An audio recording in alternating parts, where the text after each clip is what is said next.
welcome to or welcome back to my channel.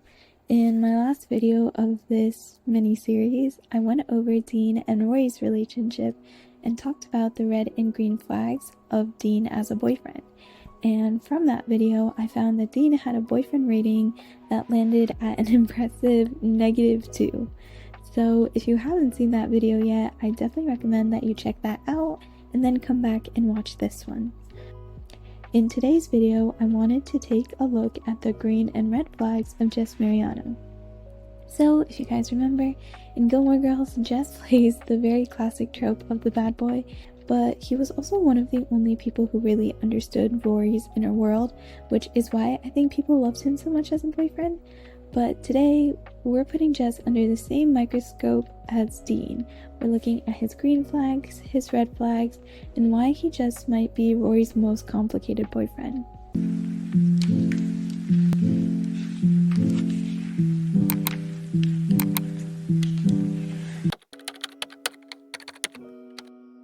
I think Jess's first green flag is that he was very on par with Rory's intellect. Jess's introduction into the show immediately positioned him as Rory's equal and one of the most important parts of her life. Books. We constantly see him quoting literature, picking up on Rory's books, and even gifting her different books that he's read before. And I don't think this is just surface level flirtation, it really shows the compatibility between the two. Jess could step into Rory's inner world in a way that Dean never really could. Psychologically, this is an example of intellectual intimacy, when two people bond over shared passions and ideas. It's not about material gestures, but about feeling seen. For Rory, who has grown up being celebrated for her mind, this connection was irresistible.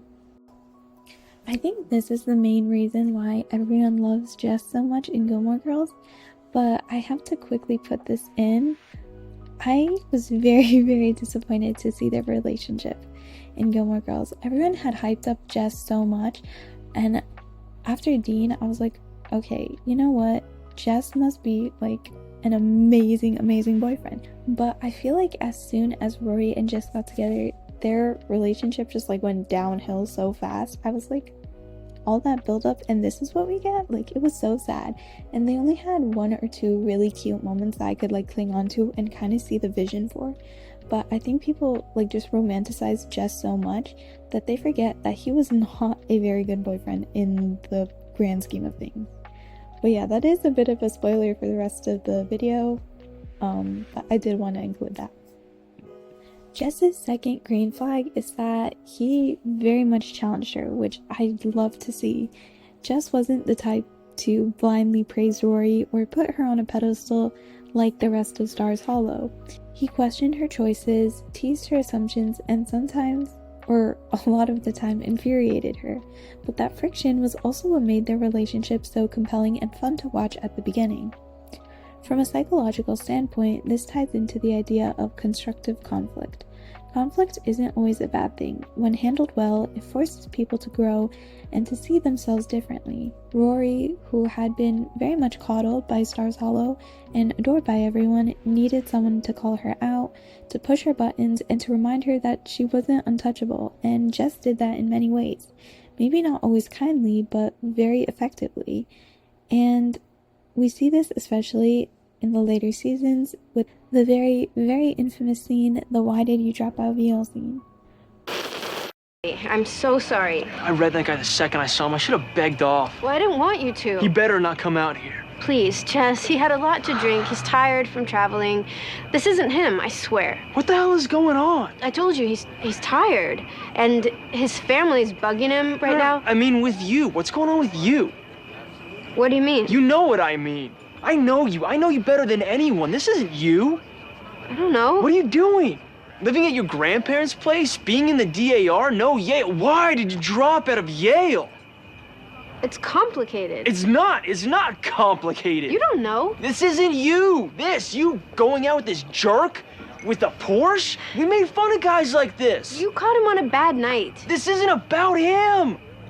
Okay, screw him. What's going on with you? This isn't you, Rory. You know it isn't. What's going on? I don't know.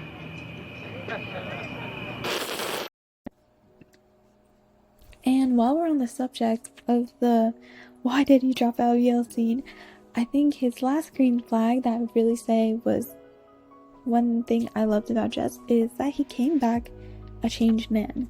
So when Jess first left for Stars Hollow, it felt like the worst version of him. He was very avoidant, unreliable, and emotionally unavailable, which really is why I think Jess and Rory had so many problems in their relationship. But when he returns in season 6, episode 18, he's different, and he's written a book, which is so impressive. He's calmer, more grounded, and more stable. For Rory, who at that point, as we all know, had dropped out of Yale and was drifting, Jess became a mirror, a living example of how to turn failure into growth. He doesn't just lecture her, he shows her what it looks like to channel frustration into creation. And this is the definition of post-traumatic growth, when hardship becomes the catalyst for real development. Jess proves he's capable of things and change, and that's why he's more impressive than Dean or Logan to many fans, in my opinion. The first big red flag, I guess, would be his emotional unavailability. From the very beginning, Jess struggles to open up emotionally. In season 2, episode 5, he arrives in Stars Hollow already defensive, very sarcastic, and quick to deflect whenever anyone tries to get close or understand him. With Rory, he often hides behind his jokes or silence instead of communicating how he feels. Psychologically, this is a classic sign of avoidant attachment. People with this style crave intimacy but fear vulnerability, so they push others away when relationships get too real. And Rory, who was raised in an emotionally supportive household, had no idea how to navigate this kind of wall. And I think just having these characters make it very believable. He's a teenager and already he kind of feels like he's been abandoned by the world. And Stars Hollow isn't exactly the place for him. It's a place all about community, but he is a guy without any community or stability. Even with Luke, he's not comfortable with him. He just understands that this is the situation he has for now and the only situation that'll keep him off the street. So it makes so much sense that he's not going to be ready for a relationship. His second red flag is his tendency to run away from his problems. And this ties back to his upbringing. Of course he's going to run away from his problems. He doesn't have an anchor to ground him, so he's very used to running off, going from place to place. When things got hard, Jess ran. I mean, very literally. In season 3, episode 21, instead of dealing with his academic failures and his relationship with Rory, he leaves for California without even saying goodbye. He avoids conflict with Luke and avoids admitting he's struggling, and even avoids Rory when she needs him the most. And I think this is a form of avoidant coping, escaping situations instead of confronting them.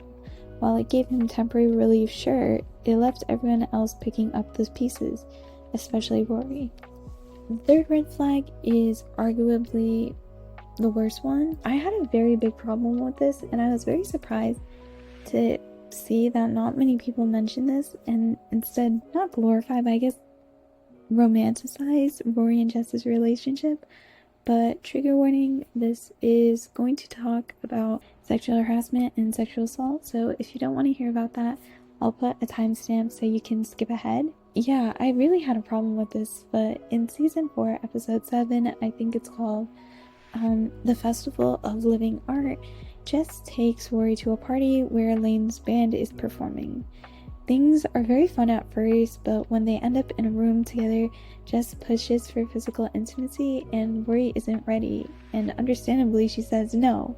But instead of respecting her boundaries gracefully, Jess gets very frustrated instead, and he leaves Rory upset and crying as she runs out of the room. And I think this moment kind of highlights one of Jess's deepest flaws.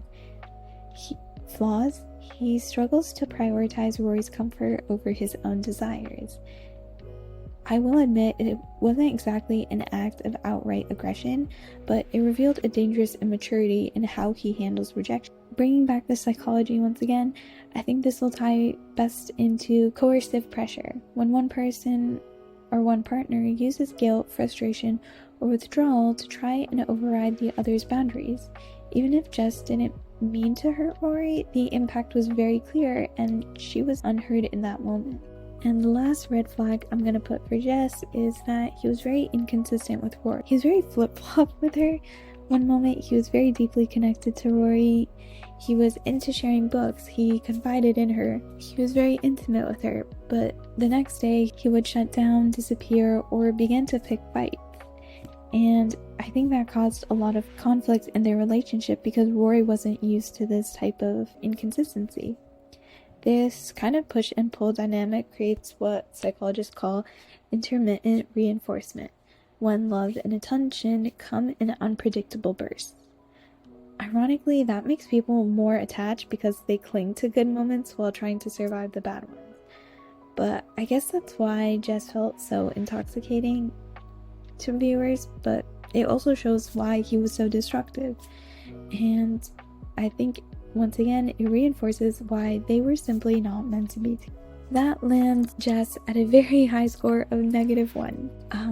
At least it is better than Dean, I will say that, but I think as individual characters, I really love Jess as a character, but not as a boyfriend. Those are all my thoughts for today. Please let me know yours in the comments below. Who do you think Rory's best boyfriend was? Thank you so much for watching. Bye.